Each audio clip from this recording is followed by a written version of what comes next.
Why don't you just give me a progress report of his other problems?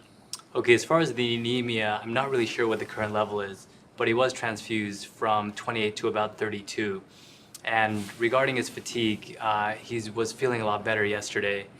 And we know it's probably not hemolysis because his LDH isn't elevated and there's no free hemoglobin in the blood.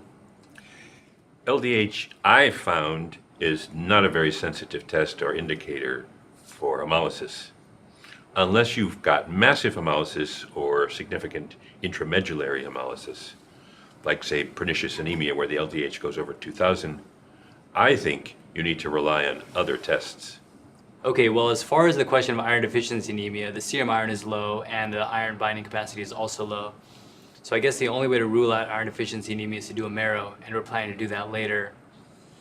But for the time being, the anemia appears to be that of chronic disease as the etiologic diagnosis, most likely due to congestive disease or infection.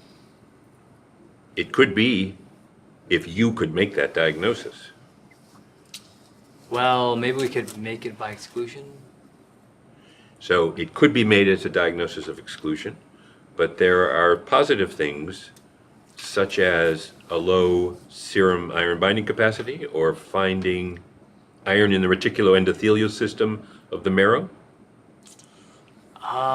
That's what we have, and we're going to look at it, and the other later.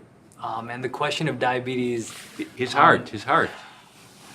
Okay, I guess that's more important. I mean, in terms of endocarditis, there's no splinter hemorrhages, no nodules in the hands or feet, and no hemorrhages in the eyes.